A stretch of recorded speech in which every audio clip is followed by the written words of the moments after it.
Hello, everybody again. Welcome. And thanks for joining us for another coaching education webinar here. This is webinar number 5, made possible by YEC Media. We are joined today by another special guest from Spain to talk about concepts of positional play.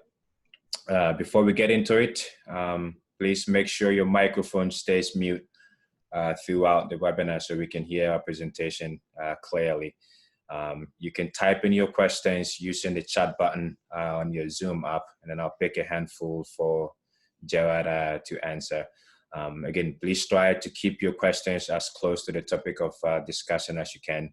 And again, this webinar will be recorded and made possible for you to reply on YouTube.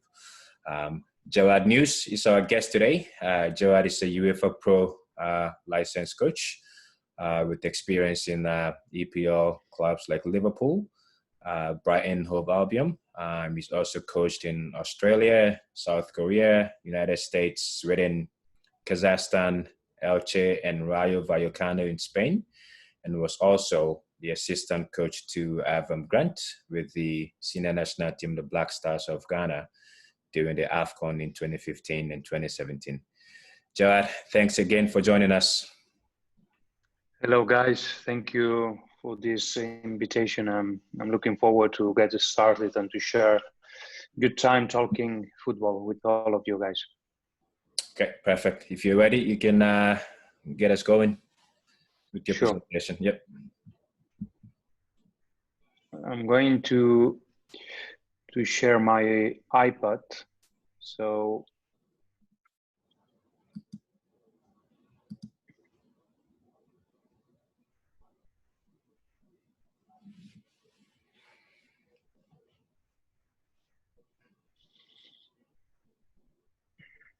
can you see it?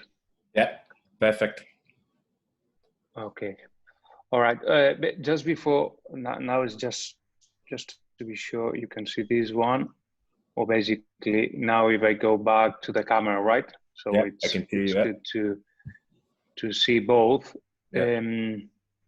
Because first I want to start with another one.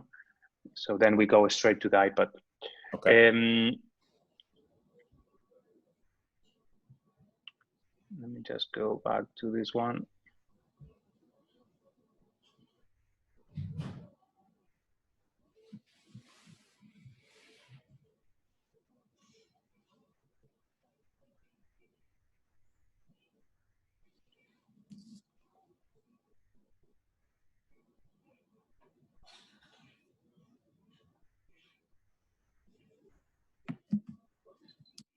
Okay, you can see this one, right? Yes, I think that's your iPad, I'm assuming. No, that's actually it's in my desktop. Then we're gonna move to the iPad. Okay, just before we start, obviously the what we're gonna discuss here is about the positional play, and I think it's important that we all of us understand what that means. I think it's important to start for the basics, and I'm gonna play a kind of a simulation of an action, and I would like you guys to pay attention to it. And then it's rather than just myself just talking and talking. I'm looking forward to hear any opinions or any thoughts that you might have at any moment. So feel free to do that. I'm going to be more than happy. So I'm going to just play that one just to get started. Obviously, we see two teams playing in 3/4 of a full size pitch, and that's obviously a situation. We're gonna put it again.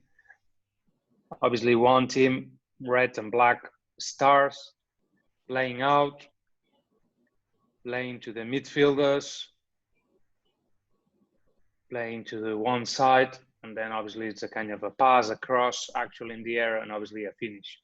All right, so it could be good to understand some of the things that we're going to explain right now with more details. So right now we move to the iPad. So I'm going to share the other one.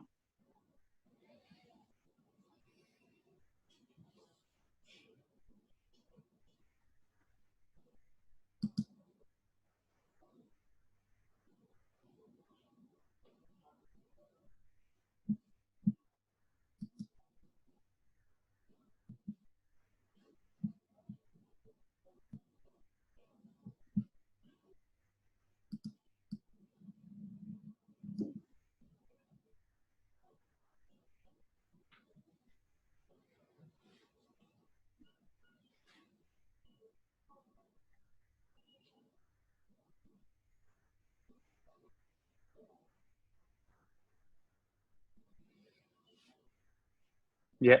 So right now, you can see that this one, right? This is from the iPad. So basically what we've seen before is a team that obviously have the ball and build up like a playing shore, and then plays to the sides, and then there is a cross. So this might seem kind of a logical, might seem even too simple, but there is a lot of work and a lot of things behind all this. Obviously, it needs to, first of all, have an identity and a philosophy of how we want to do things. So basically, we have to be strong with that criteria. If we put that scenario into a more realistic, and we put like real players and full-size pitch, you would see the more clear the meaning probably. But the point is that wherever we do, we need to stick to it and be strong with that philosophy. If we call it positional play, so be it. If we play more direct football, so be it. Whatever we want to do, if we want to play more counter-attack, whatever style we want to display, that's not the issue. But whatever we do, let's go for it, and we need to know what that actually means. So if we're talking about the positional play, we need to get focused in one thing. First, control of the ball. All right, we have to be in positions that helps to have this control. At the same time, we need to pay attention in creating and occupying those spaces by those players, and also that progression based on those superiorities. We're going to show right now that this in some kind of animations that tries to back up my points that I just mentioned. But this is like any sport group, sport like basketball, handball, almost anyone, American football. So whatever in terms of tactics, when the team has the ball and tries to attack, as many spaces you have, as big as the space, as wider, and as big as the length as well, it's going to be easier, because obviously for the defender it's going to be harder to defend those spaces. It's easy to defend when you have a tiny space and you have a lot of players, because obviously you can reach from one side to another, you can intercept, you can close down, you can press, you can do a tackle. Otherwise, when it's a big space, then it's harder. We're going to put right now another drill. This one is already introducing a situation of the game.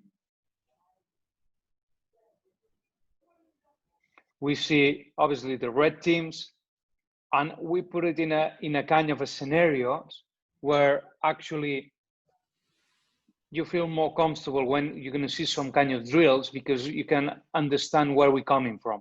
Many times we talk about rondos, those kind of a basic positional play, and all the idea behind is exactly what we just seen right now. It's what we do in the training sessions. It's because there is a meaning behind, and there's obviously if we do that in the training sessions is because we expect that from our players in the game. So one of the principles that we talk is control the ball. In that scenario, which we see 11 against 11, and obviously we focus in one part of the pitch, and later on the animation moves to the other side. But at the end, we try to have a lot of numbers to have more chance to keep possession of the ball. And obviously, if you have the ball, you are in control of the game.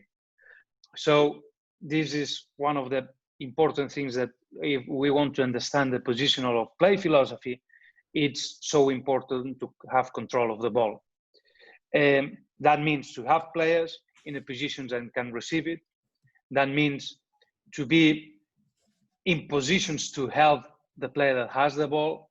That means creating areas, that's something that we're going to see right now, areas, and occupy those areas at the proper timing. Obviously, this is, again, positional play.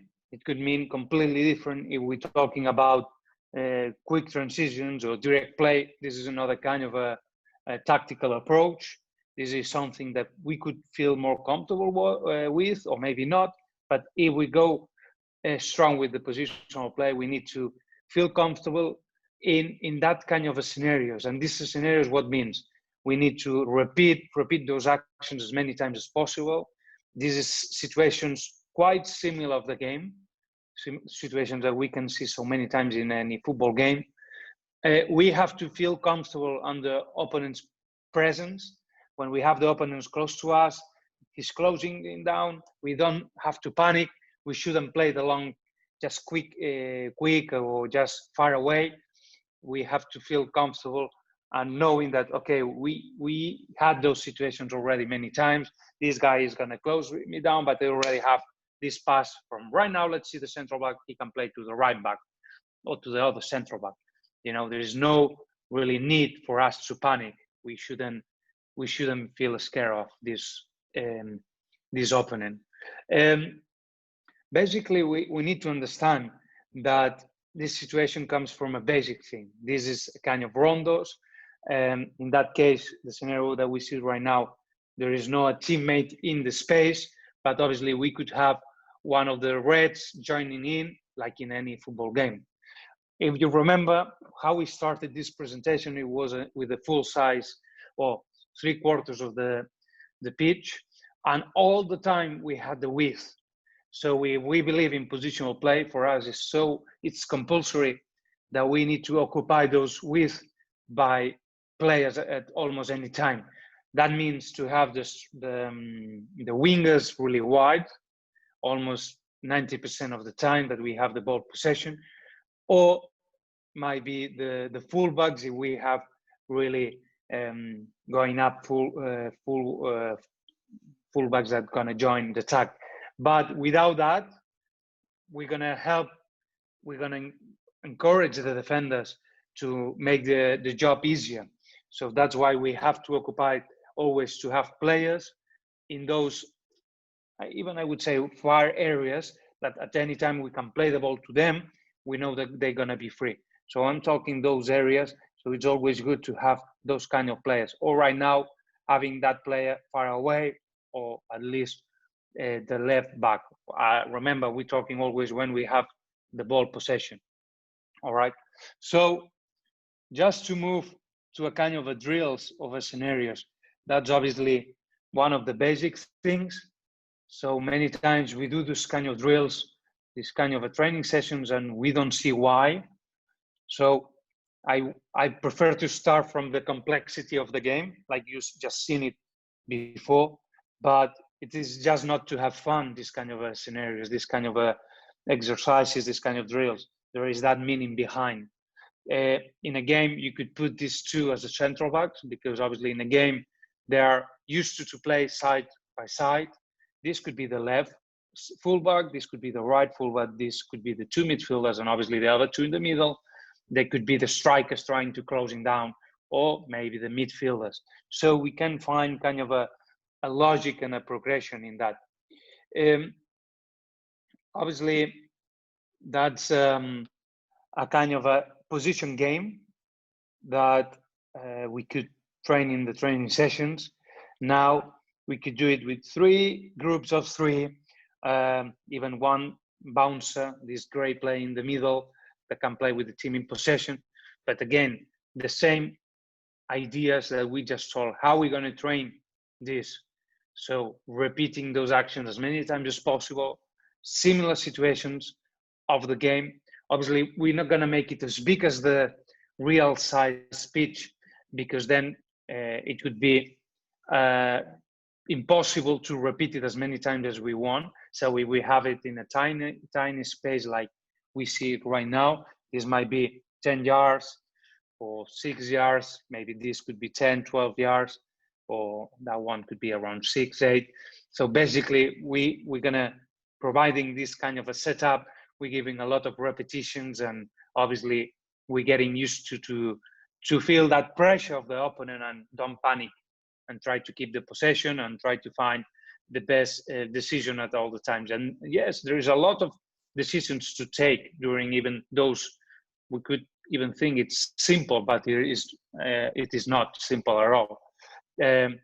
Let's say we have the rule of 2 touches maximum. So basically you can do 1, or obviously maximum 2. So you have to recognize as a player if you have that timing to take two, or maybe already the opening is closing you, and you might have no that timing to take this extra touch. So that's why it makes you, it's all the time changing the scenario. It's always different, and we have to make these own decisions. It's not just about the team in possession. Obviously, that's a priority, but at the same time, we're working defensively because the players, they have to know when close down. They have to know when they're going to put real intensity in defending and trying to intercept the ball, or maybe when they can wait and do more a coordinating action. Another kind of a drill that we're going to see right now,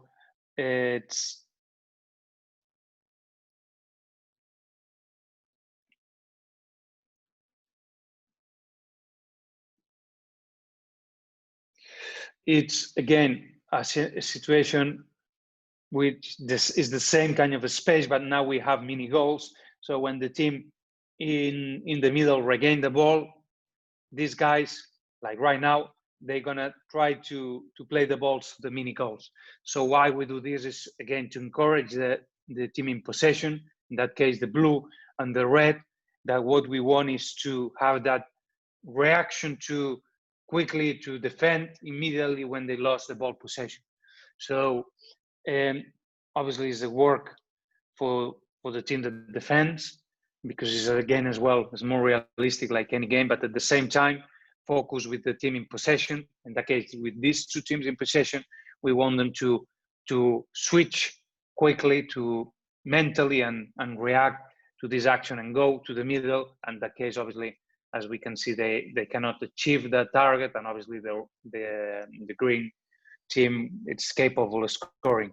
So there are many drills with the same ideas, but everything goes for with this mentality and this philosophy of the play. And as we said, we're talking about the position of a play, and it's interesting to see which kind of drills makes more sense with this philosophy. This one is the first one that we explain. As I said, it's important that we chat, all of us. So if anyone has any question about whatever we said, feel free to write in this chat that Zoom is bringing us. So I'm going to be more than happy to try to give you my opinion about it. Or, I don't expect this to be a guy that just talks and people listening. So I challenge you to disagree if that's the case in some of the ideas that I'm trying at least to share with you guys. So, like talking about the positional of game, positional play, one of them, like any philosophy that we choose, there are some ways to work, but in my opinion, I can see 4 important bullet points, all right, that makes important and help us to recognize aspects of the game that can help in our philosophy. So the first one, you can see that video. I'm going to try to put it a little bit slower. If this philosophy, whatever is maybe starting from the goalkeeper, in that case, we see it from the central back, this philosophy tries to give so much importance to the balls. We don't want to lose the ball never, so that's why if you want to have big chance to keep the ball possession, as we've seen before, you need to have a lot of supports. So in this scenario, we've seen in the different moments of the game, in different phases of the pitch, how can we do it to have those extra players? In that case, now is a 5 against 4. If we put the full the left back and right back high up, then we could have this 3 against 2. Now when we are in the middle area, half pitch of the half pitch. So how can we increase the numbers by one of the wingers joining those areas, or one of the forward joining the midfielders? So whatever is the way that we can have any tactics that we want to create to have those extra players, that of course is going to help us to keep possession, because as we said, it's so important to have those extra players if we want to have more chance to keep possession and obviously to progress with the ball under control. All right, so this is important. As we've seen before, it has to be always like with here or here. So if this player, the left wing, is going to join in, then we need this player to stay here, up.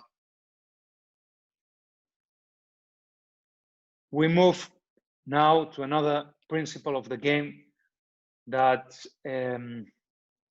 it's really, we can see it really often when we play this positional play philosophy. And again, I'm going to slow it down. So again, now we see that the team, the yellow team, plays 5-4-1, is a little bit more retreat, playing in their own half. And we see playing many touches, the red team more on the right side. So when we do that, we're making the other team to get compact and to play a lot of numbers, like we see right now around this area. So that means that it's free. Again, remember the principle that we just explained before. We need to have that width. So that means whatever is the left wing or the left fullback has to be wide up. Then with the basic pass to one of the players, then he obviously can switch it to the other side. I remember when I used to work at Liverpool FC, we had an amazing player. His name is Xabi Alonso. He was a World Cup winner with the Spanish national team. He was so great. It's one of the best players ever, switching the balls with that long range pass. And obviously with Ghana, we have seen so many great players capable of doing that as well. We have right now Wakaso. I'm sure you guys can remember. Basically, I'm going to show it to you because it's worth it to do it. I'm going to show it to you, one of the goals that tries to explain again this principle of the game. I'm sure you can remember because it helped us to go through. This was a goal in 2015. I mean, I cannot be certain how long, I mean, the distance of this pass, but maybe it was 60 meters, 70 meters. That was a pass made by Mubarak Wakaso to Asamoah Gyan. And obviously he finished with a great, great finish and gave us the victory. So again, even this is not exactly, this example is not the same principle that we show it in the positional play. Obviously, it requires these skills and capacity to do it. So getting back to the concepts, to the philosophy of the positional play, this was the first one that we show, to try to have always those extra players in whatever position can be. Then secondly, we've seen how we attract players by keeping the possession in one area, playing, and knowing that we're going to have to find the other side, where obviously it's going to be less crowded, like this side. And then we move to the third, in my opinion, important aspect of the game as well, really associated to positional play. One second. So basically it's the idea of trying to go for the defender, to the opponent, try to attract him up to our position, and then obviously he's going to step away from another teammate. So that means that we're going to have someone to play to. So I'm going to explain it again with the animation. So we see the red team. In that case, the central back is ruling. The midfielder is going to step going to press some kind of pressure, and then we can find whatever is the ball to the right back or to the other midfielder to play the ball to him. So You can see that in Barcelona, for example, Iniesta, Xavi. Basically, you know, they did it for so many years, so many times. You see that players that they go dribbling, they go exactly to against the defender, so the defender has to forget the other player that he's paying attention to. He goes to this one because he has the ball, and then obviously freeze the other player, and then you can play to that one, or maybe to the third man. But that's obviously another aspect of the game regarding the positional play that I'm going to show you right now. So I believe these three concepts, these three main aspects are really important in our philosophy. Again, I'm going back to the beginning. This is only if you have good technical players. This is only possible if you believe with that philosophy, if you're comfortable with playing with technical players, playing short passing, and you are not scared of combining and linking the play between your quality players. Even you don't have so great players, you first of all have to believe with that, because you can make them even better if first of all you strongly believe with those ideas and you work by repetitions, then you can achieve it later on. All right, obviously it's easier when you have top players that feels comfortable with the ball possession, but if not, if that's not the case, you still kind of apply and kind of display this philosophy by working, and day by day you're gonna convince your players to stick to this philosophy, and obviously you're gonna get results from this. Now we move to the last aspect that I want to highlight today in this presentation. This is again playing to the third man. We can find many scenarios, many situations in the game that that we can realize about this action. I know, like Pep Guardiola said many times, many conferences and many presentations, that wall pass, the 1-2, it's a kind of a tactic that you can predict, you can stop, but basically playing to the third man is basically unstoppable. And that means that you don't, as a player, you shouldn't just expect the player that has the ball that he might play to you. You have to be aware of that second pass. So basically the player that can't receive, so I have to be in a position that I can take advantage of that second ball. And this is one of the scenarios that we see it, but if we stop it, let's say,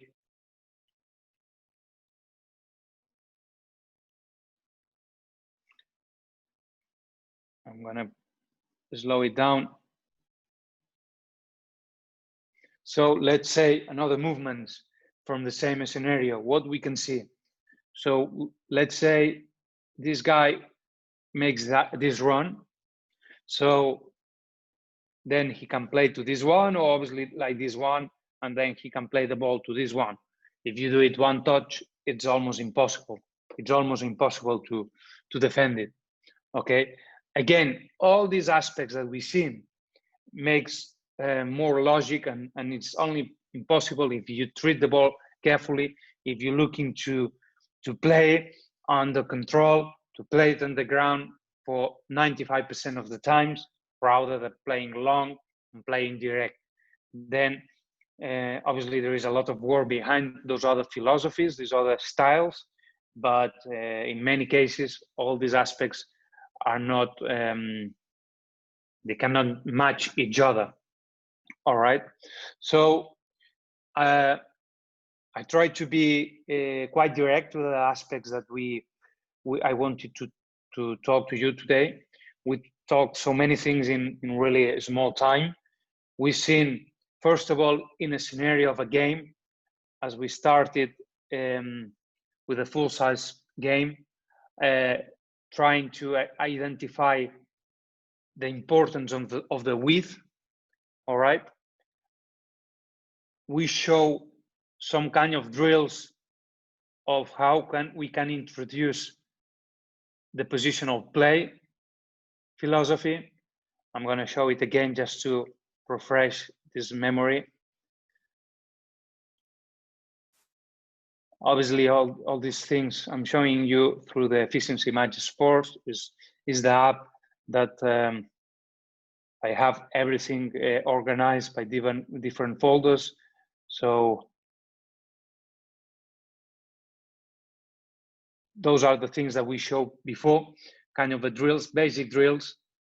And I think it's important that from right now, we all understand what's the meaning behind when basically we train those scenarios, not just to have fun. It's just not something because we like to do it or because the players likes to do it. It's because there is a meaning situation regarding to the game that obviously we're going to encourage from training sessions to the games. All right. And then we went through these specific concepts.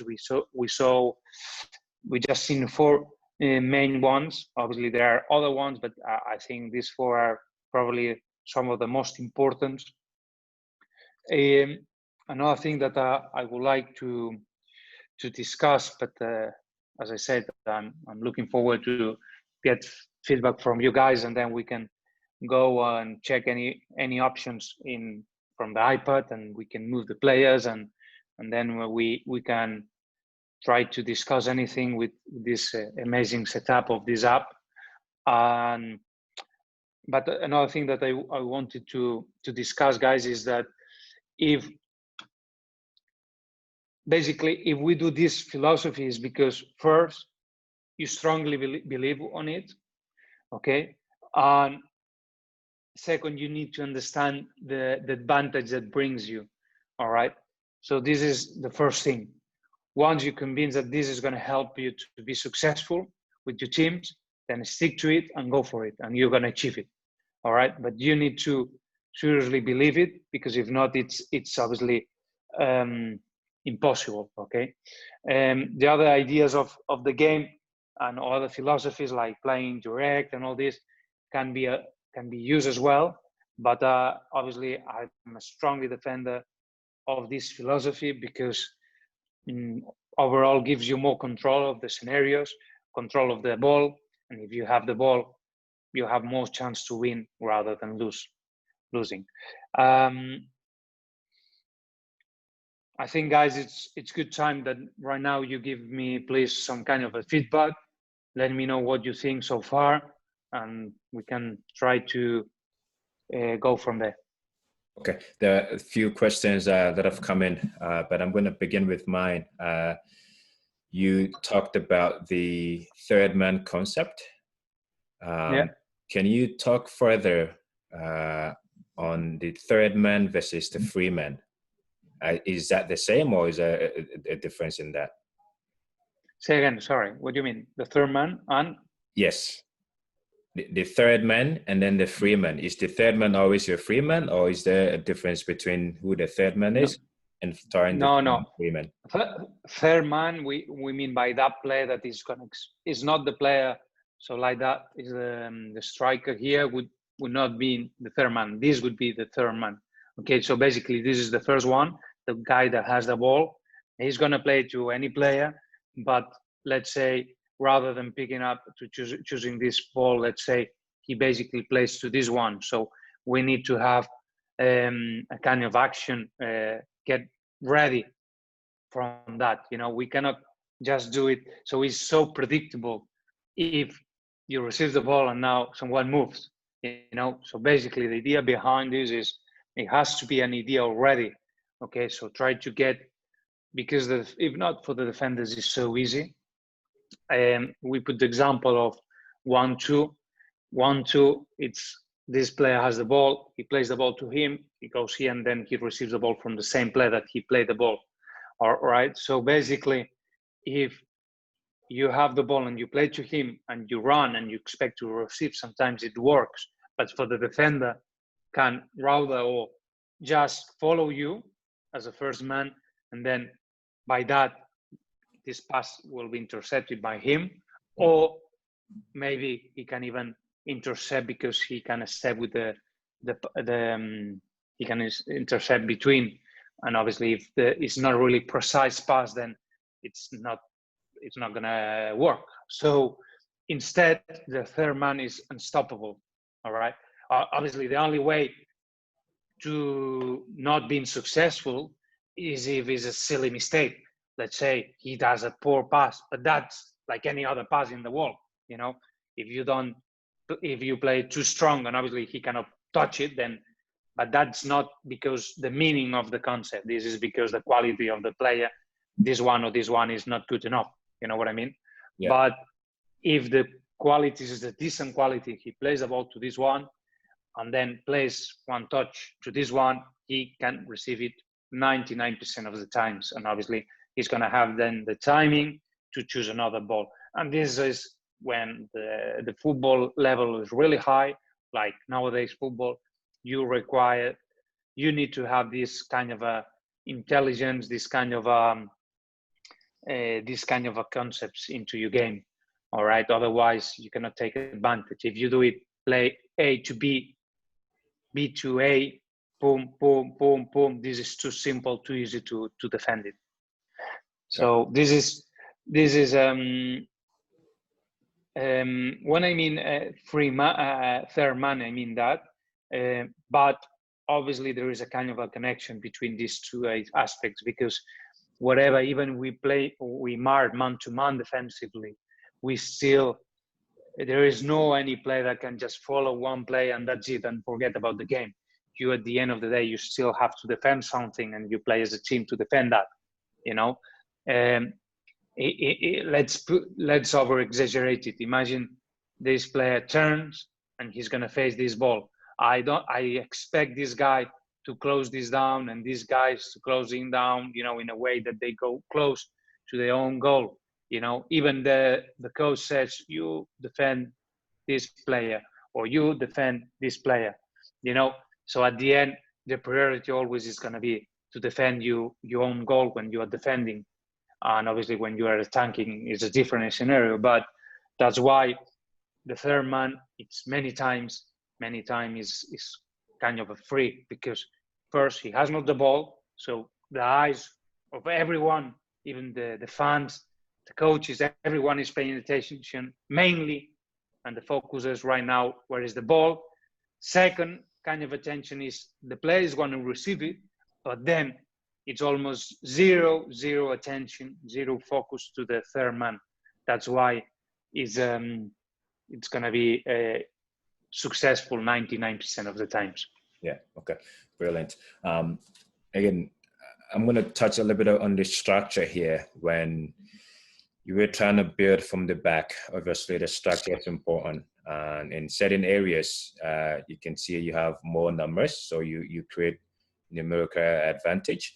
But in certain areas, like the front three there, you're a little bit short of numbers there. So can you touch a little bit of how positional superiority helps in the concept of positional play here? How important is that?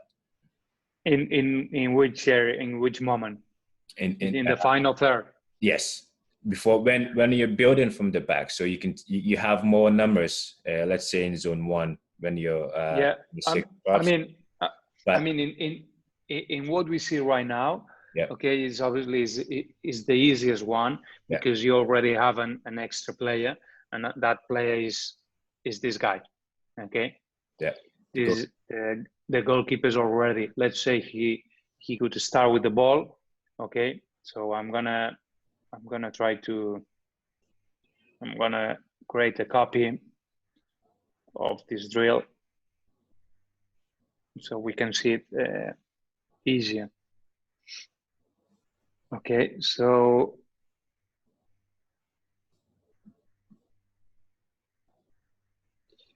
what is it? Okay, this one. So let's say the ball starts from here, and this guy is here.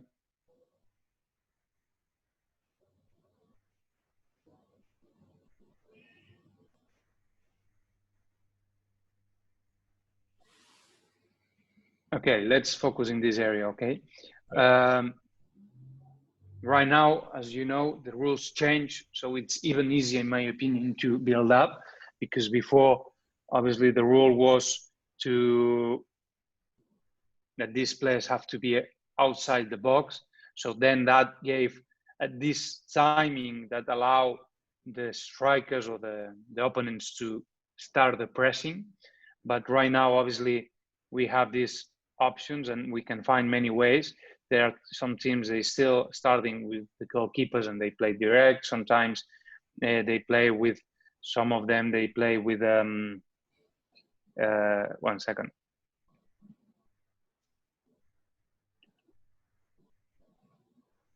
Sometimes we've seen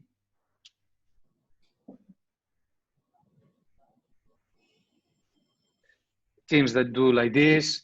So whatever we do, we still have a lot of advantage because in that case, the yellow team, even they try to go high and man-to-man, what we see here, it's a 5 against 4, all right? And whatever we do, let's say this player comes here, let's say one is gonna follow him, then what happened with this player? There's always a situation that if you stay high, you stay high. I doubt this player will follow him up. Yeah. So because at the end, it's as a defensive point of view. Yeah, that's what I was basic concept that you referring to. If you can touch, if you can shed more highlights on that, on the front three going against the back four, how important it is to have that on the structured and build up. Well, for me, it's so important because if let's say you come close, then for them they would come close as well. So then if you make it tighter, you make it choose, then it's difficult. What we've seen from the beginning of the game with that scenario that finished it with the goal, it's that we had always the width and the length. So that's why we need these guys to stay high up, okay, as much as possible. Obviously that could be too much, but even let's say in an area like that, so that means that the defensive line, the yellow line in that case, they have to stick to these players. Obviously that's what we want, because then we have more space between lines in these areas that can be occupied by even them or the strikers or maybe the midfielders. So what we want is to have width and length, and then it's obviously easier for the team in possession to create those spaces and to occupy those spaces. And obviously it's harder for the team without possession to defend it, because what they want, as we said before, they want to be in tiny areas, to be really crowded. So this is in a scenario where if we have a good goalkeeper, you can play. Obviously if he comes here, there's a lot of kind of combinations, you can play him, and we can have obviously a lot of actions that can happen from this.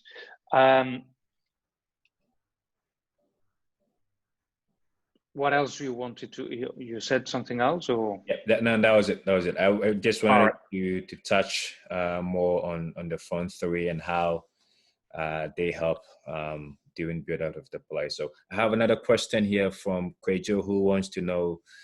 You talked about having good technical player when trying to build from the back. He wants to know what exactly you mean by a good technical player. What would you define as a good technical player?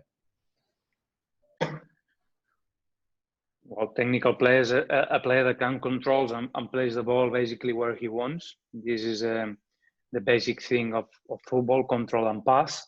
And as more precise as he can be, much better, obviously. And you need to bring up his confidence by training with the scenarios, with drills like we just did before. Goalkeeper has to be part of these trainings as well, because if we put him in the build-up, that for me it's compulsory that we train with him in these kind of positional scenarios.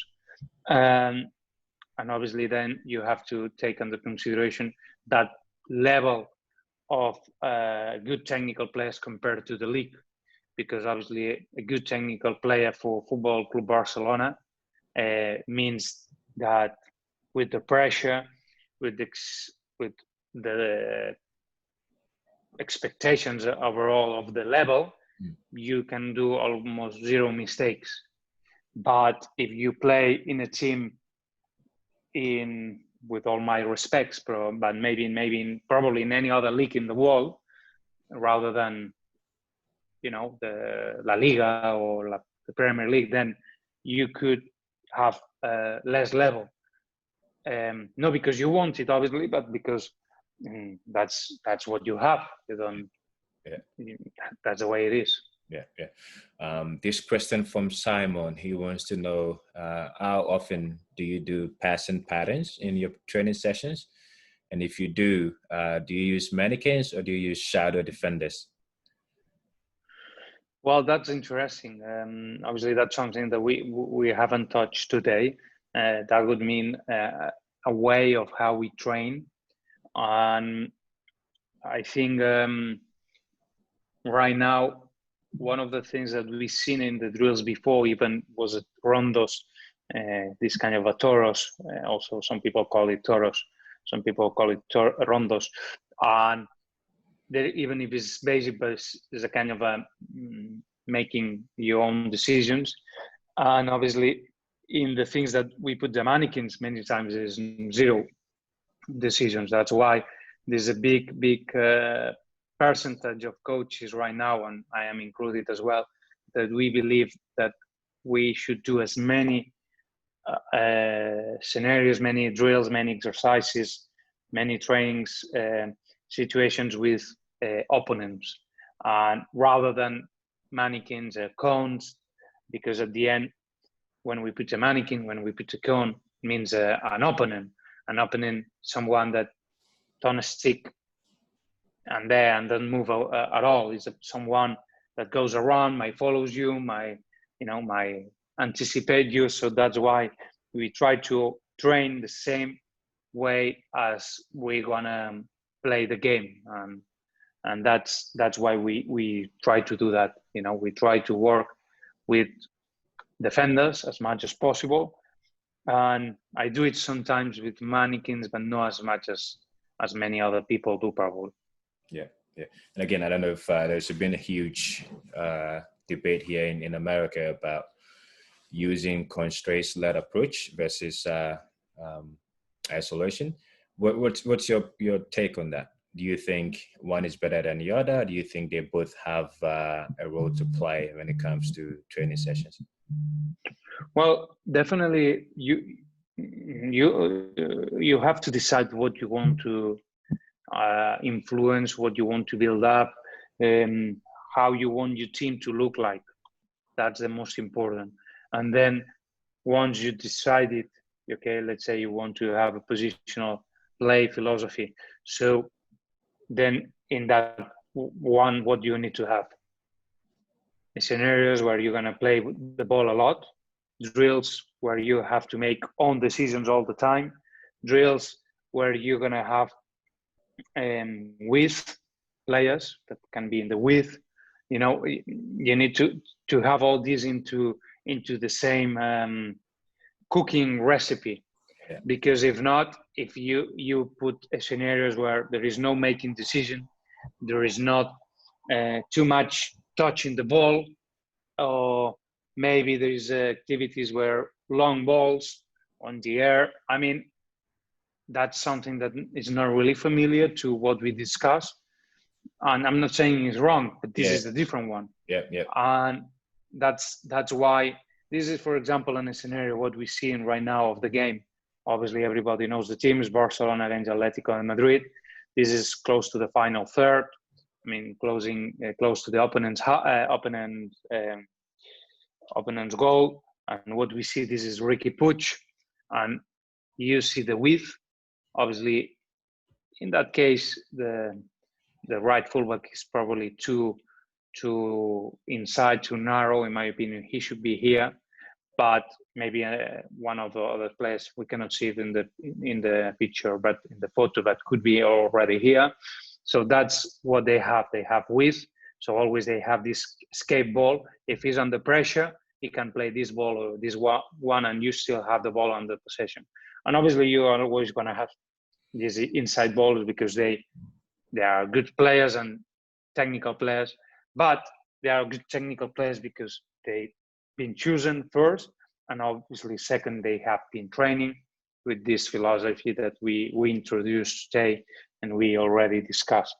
Okay, so in that case, this player, let me see if I can play. It's so basic, but basically is he has many options, many options, and obviously he can do this beautiful pass, a little bit like flick it, if this player can run there, or maybe this one wants to run there, or any other one.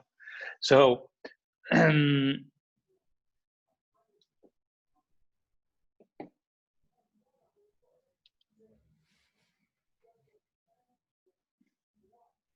yeah, that's it. Okay.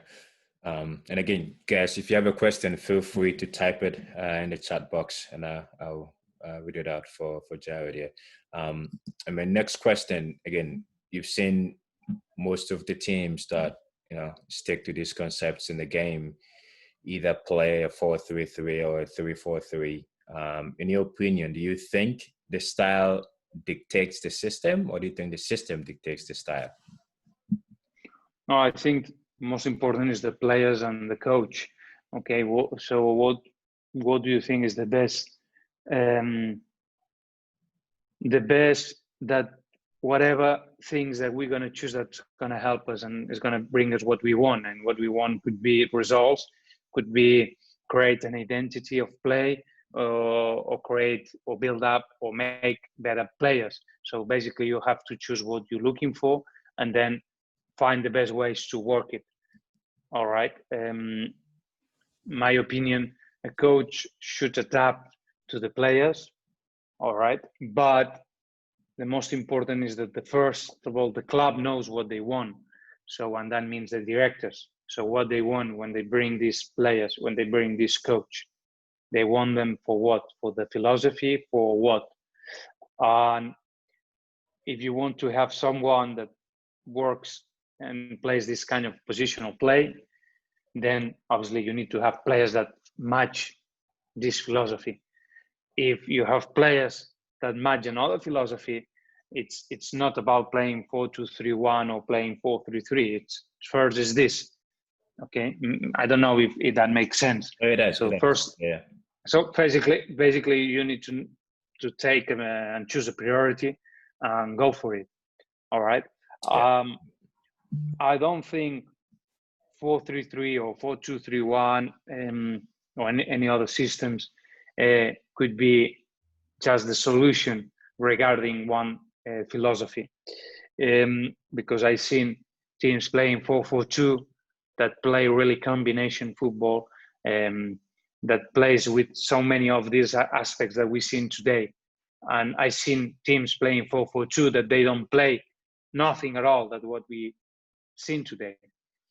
So that means that 4-4-2 is not always positional play, or is not always direct play. Or saying in another words, 4-3-3 is not always positional play philosophy, or is not always direct play.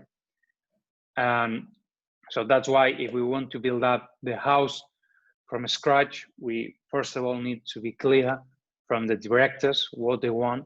They want to have a coach and a team and the players overall with what, looking to what. And we need to understand the league, we need to understand the level, we need to understand the possibilities, because that's why it's so difficult to have success in this business and this sport, because there's a lot of things that have to match each other. And obviously you have someone that's going to play against you, which is another team that they try to do the same. They try to do it better than you to win. And that's why it's difficult. Again, what we see right now in this scenario, what we can see is a team that's Barcelona playing against Espanyol. Okay, so we see a line of 5, then is a 3, and then it's 2-5-3-2 defending. And obviously this is probably the fullback. Then here we have Gerard Piqué and Lenglet, 2 central backs. And this is Jordi Alba. And then we have with obviously Jordi Alba and this guy here on the left side is Ansu Fati. And obviously you have inside players and one player on top. So basically you have this width, this width, and these players in the middle, they can receive the ball at any time. Obviously they have a lot of quality. That's why they belong to one of the best teams in the world. But the aspects of the game, they are really linked, and they are really clear. And obviously those four things that we showed before, they are here involved always in almost every game, because they are so strong in the philosophy, and the players that they have, they match this criteria. Some players better than others, because they even have players that they don't probably match 100% with this idea, but then sometimes in some games they needed this kind of profiles. They have, for example, Arturo Vidal, that this is a player that it's really strong in terms of physical. He gives you a lot of work defensively, and he can give you so much into a game. And obviously, but probably it's not the player that you would choose in terms of having the ball and around this philosophy that we're discussing today. Overall, when you're a coach, you have to make decisions, and this player can be so advantage for you in many other aspects of the game. Basically, when you don't have the ball, that's why you need to have these kind of profiles into your squad. But when you have a team possession like Barcelona, a team that's gonna have almost always higher percentage of ball possession than the opponent, then you need to have players really skillful and technical players like they do. Gotcha. Again, you talked about press resistance, and now that's important when you're trying to play like this, that you're able to have players that can engage and provoke the press. Besides dribbling to engage the player, what other ways do you think players can provoke the press and invite the pressure to come in? I mean, I think the pressing thing, the closing down, it's more about something that we haven't talked today, because obviously this is something when you don't have the ball. But regarding how we closing down, how we defend, that's an aspect of the game that because basically you're gonna have players nearby whatever is the action happening. One of the things that we saw before is that this player needs to have always different kind of options, not only one pass. So this one, we see that he can play to this one. This one is always escape ball. It has a simple pass. So at least he can have at least three passes clear. All right. And if he's not under pressure, obviously he's the best player in the world. So he can even play that ball behind. So he sees more than three passes. So the important thing is that when you have players around the player that has already the ball right now, then it's easy to make that pressing. And that's important. All right, because when you do the pressing, that's one of the transitions aspects of the game that also matches this philosophy. Then you have big chance to intercept it, to end the ball as quick as possible. Okay. Eddie wants to know, at what age do you think it's appropriate to start teaching kids how to switch the attack from one side to the other? Thinking of positional play, what's the appropriate age? Any age, because at the end, this is about understanding the principles of any group sport, any collective, like a group of people trying to defend something, and a group of people trying to attack something. And as I said before, this could be basketball, this could be handball, many other sports, futsal, American football, rugby. I mean, this is the same principles. So if you analyze this scenario, how you do it, obviously this is the danger. He wants to go there. So that's why we crowding players close to his straight line, but we're gonna give more free space to this one because this is the real danger right now. As soon the ball travels, obviously the players switch to that side because they want to stop now. So they want to block this connection. So I think it's important that for kids we teach them to understand the game as quick as possible. Obviously, they're not going to be capable of switching the ball like pros, like all players, but they're going to have to understand that right now, if we play here, it's going to be crowded. And after 3-4 passes, if we play to another side, I'm sure it's going to be more empty spaces. And then our teammates are going to find that they're going to have the timing and the chance to progress easier than probably what we are right now facing. So that's something that I would try to explain them as quick as possible. I think tactics, it's understanding the game and is one of the most beautiful parts of this sport. Oh, not this sport, all the sports basically. Yeah, okay, great stuff. I'm going to bring Simon in to ask his question. Simon, go ahead. You're going to mute yourself and ask your question. Myself. Hi, Chipsa. Hey. Yeah, hi, gents. How are you? No, I just wanted to find out that in this positional play, but you touched on it a little bit on the last question. You spoke a lot about in possession, the principles, depth and width. But how important is it for players to be in positions to recover the ball as soon as it's lost? I mean, I've heard it being called rest defense before. So I wanted to understand how important is it for, because when the pitch is big and you're wide and you're deep, it also creates a few gaps and you're susceptible to the counter attack if you do lose the ball. So how important and how much emphasis do you put on teaching that, recovering the ball early, or maybe tactical fouls, or I don't know how you defend against that? Yeah, well, it's a really good question, and I think that's obviously like whatever philosophy, whatever style that you choose, it's going to have advantage and disadvantages. This is the way the many teams try to counterattack against these approaches. So basically, where is the spaces? Obviously, in that picture, we can see that if these guys regain the ball, they can run, they can play the ball because there's a lot of space behind, and this is easier to have a chance of scoring, opportunity of creating a goal. So that whatever you do, you still have risk. So that's something that we cannot go against. This is a fact. But the only way that we can be quite effective in the pressing is first, if we have that in mind, that as soon as we lose the ball, we quickly go to regain it. That's the first thing. So it has to be like something that we don't even think about it. You do it, you lose, you go for it.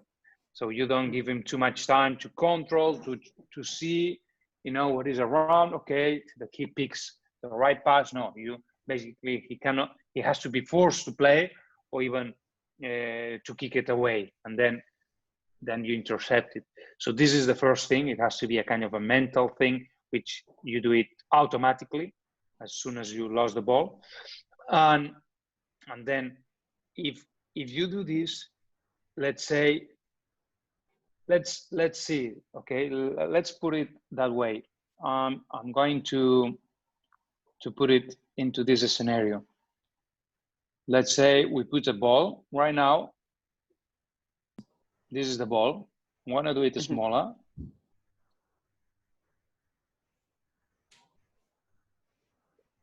Okay. So let's say in a game, yes? Let's say he wants to play this ball and he's going to do it like that. And let's say this other guy, I'm going to put this guy here. I'm going to make it small as well. Okay, this is from Espanol, or you could put it, I don't know if I can find it. If I can find his one, yeah. This is the badge.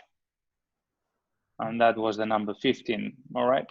So this player, let's say now he goes and intercepts the ball. Actually, what's gonna happen? first is going to have this kind of passes here, here, and here, right? So if the team that lost the ball, which is Barcelona in that case, I'm going to do it in red, they do immediately pressing, all right? So what is going to happen? This guy will be here, this guy will be here, and maybe, obviously, this one can be here, or the one that lost is going to closing down from behind, and even this one can be close to him, all right?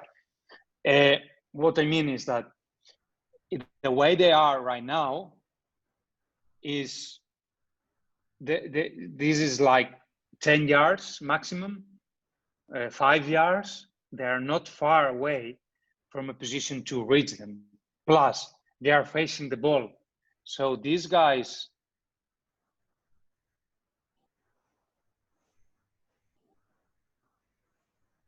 this one, they're facing their own half. So that means that even if they receive the ball and the defender is closing him down, he cannot turn because he's obviously gonna take the ball away from him. All right. Obviously, when it's more tricky and it's more dangerous is when the ball is behind. If this is the kind of the ball that they're gonna play, if the ball goes behind this, then it's a different scenario because, wait.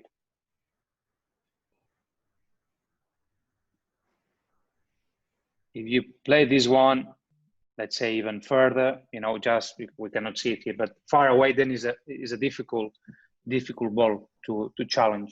All right. So what we see from this situation is that we already have a lot of players, because the problem is as they defend deep, they cannot bring.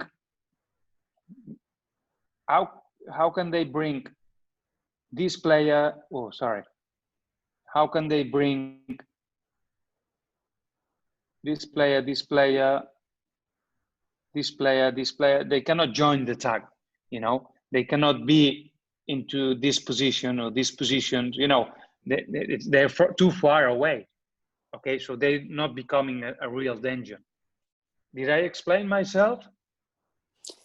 Yes, you did. But I was just looking at that scenario and I was thinking, like you're saying, it's also with having numerical superiorities because then you can almost counter press a bit easier. For example, if Rakitic moves about 5 meters to the right, closer to that striker, he's also screening. So as much as they're attacking, he's defending already. And like you said, Xabi Alonso in this position, if he receives, he can always play a big pass to Ansu Fati there. Yeah. So I was just looking at it and thinking it's also important to be able to find ways to defend while you're attacking. I agree with you 100%. So you see but the thing is, for example, this player is already, we have already 2 players that they can be on top of him, around him, and that's why. Okay, of course, if you have maybe the fullback here and this fullback is here, then you are more protected in that way. But this is the choose that the decision that you take, and you want to score because you're having the ball, And also maybe in that phase that they are, the most important thing is to secure possession to make sure you don't lose it. So you can also defend in that way. You keep the ball in that area until you're ready to penetrate. Because there, if you take a risk there and you lose it, then you're under pressure. Yeah, I just delete everything because I think it was too many things, too many drawings. Perfect. Yeah. All right, thank you so much. Yeah, pleasure. That was the ball. All right, great stuff. We have room for maybe one more. If not, then I'd say, Gerard, you can talk about efficiency match app that you have and where can we get it if we're interested in it. Yeah, well, basically this app is available in App Store. Basically, you guys can download it by visiting the App Store on iPad or iPhone devices, and I think it's free for few weeks, so you can get familiar.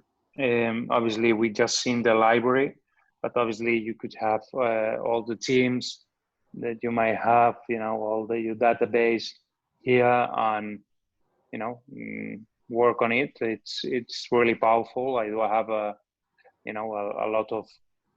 lot of work myself and a lot of areas. So I would encourage you guys to play with it, because it's really useful. I use it when I was in Ghana. I use it in many teams, and just, what can I say? For me, makes my life easier, and helps the players to understand really well all the things, how we do the training sessions. How I remember we used to explain them just before we walk out, to the pitch, and obviously how we can create training sessions. So basically, you go here, there. It's so quick. You choose the time. Let's say this is a training session we prepare, and basically you pick up the drills. First, what you would do, let's say you do a warm up. So, okay, you choose from the warm ups that you have created. Second, let's say you want to have a possession game. So you could go to your possession games. And let's say you want to finish with small side games. So you go where you have them. And that would be the training session. Let's say you want to create a PDF. Obviously, that was a quick one, but this would be a basic page. On the top, you would have the badge of the team that you're working for. This is a training session of that day. That would be the starting time. This is the time of this session, which obviously we haven't put it really accurate, because that wasn't, we haven't changed the set, the reps, the timings. But here, then you see the drills with the draw, and with the explanations. Obviously here you would have the players, and this would be the context. So that's the session. Obviously here we don't have nothing else, but you could see if you have day off, or you have been traveling, or you have a game. So, and here you would have all the cones, all the things that you want to do. Then you could send it by email, airdrop, WhatsApp. This is a PDF document. This is just a small piece of all the things that can help you with this app. When you do these animations, it's so quick to create something. You just seen something before, but I don't know, that's, for example, something from the Bundesliga, how a team, one of those games that they play when restarted the leagues, how a team defends. Sometimes we put the faces of the players, sometimes we put the numbers, and I think it's definitely good app for any guys like you that you want to be serious about football. Yep. Brilliant stuff. Really appreciate your time again. And Eddie's asking, the name is Efficiency Match. That's the name of the app, and you can find it on iPad. That's the one. Apple. Is it on Google Play, Android as well, or is it just on Apple? Only Apple. Only Apple. Okay.